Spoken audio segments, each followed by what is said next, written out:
السلام علیکم، میں ہوں محمد سلیم گادی اور آپ دیکھ رہے ہیں ہمارا یوٹیوب فیس بک چینل اپنا بکھر۔ آئیے چلتے ہیں اہم خبر کی طرف۔ عوام دوست یا پاکستان انصاف پارٹی، جہانگیر ترین کی نئی سیاسی جماعت کے لیے 2 مجوزہ نام سامنے آ گئے۔ تیسرا نام بھی سامنے آ سکتا ہے، مشاورت جاری۔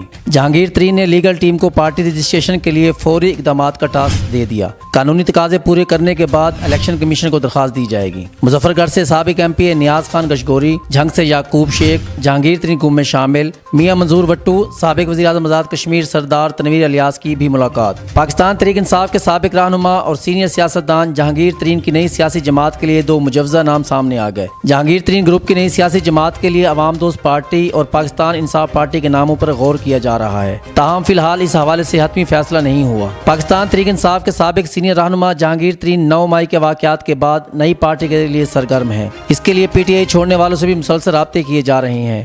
جہانگیر ترین پنجاب کے سابق سینئر وزیر عبدالعلیم خان سے بھی ملاقات کر چکے ہیں۔ ذرائع ترین گروپ کا کہنا ہے کہ فی الحال پارٹی کے دونوں نام ابھی حتمی نہیں ہے، مشاورت جاری ہے، پارٹی اراکین کے ساتھ مشورہ کیا جا رہا ہے۔ تیسرا نام بھی سامنے آ سکتا ہے، باہمی مشاورت سے نام کا اعلان کیا جائے گا۔ ذرائع کا کہنا ہے کہ جہانگیر ترین نے لیگل ٹیم کو پارٹی رجسٹریشن کے لیے فوری اقدامات کرنے کا ٹاسک دے دیا ہے۔ لیگل ٹیم پارٹی کے نام اور الیکشن کمیشن کو درکار تمام تقاضے پورے کرے گی۔ آئندہ ہفتے تمام تر قانونی تقاضے پورے کرنے کے بعد الیکشن کمیشن کو درخواست دی جائے گی۔ مظفر گڑھ سے سابق ایم پی اے نیاز خان گشگوری، جھنگ سے یعقوب شیخ جہانگیر ترین گروپ میں شامل۔ جہانگیر خان ترین سے سابق وزیر اعلیٰ پنجاب میاں منظور وٹو، سابق وزیر اعظم آزاد کشمیر سردار تنویر الیاس کی ملاقات میں مستقبل کے سیاسی لائے عمل پر تبادلہ خیال۔ جہانگیر ترین نے اپنی رہائش گاہ پر گروپ رہنماؤں کے اجلاس سے بھی خطاب کیا۔ اجلاس میں سینئر سیاستدان اسحاق خان خاکوانی، اون چودھری، ملک نعمان لنگڑیال، ایم این اے سید مبین عالم، سابق مشیر وزیر اعلیٰ پنجاب عبدالحی دستی، سید اکبر خان نیوانی، لالا طاہر رندھاوا، نذیر خان بلوچ، امین چودھری، قاسم لنگا، اسلم بھروانہ، اجمل چیمہ، غلام رسول سنگھا و دیگر بھی موجود تھے۔ اجلاس میں مستقبل کے سیاسی لائے عمل پر تفصیلی تبادلہ خیال اور تجاویز پر غور کیا گیا۔ اب تک کے لیے اتنا ہی،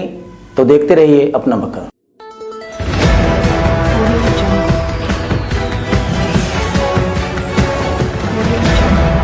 اپنا بکھر، کیونکہ یہ اپنا ہے۔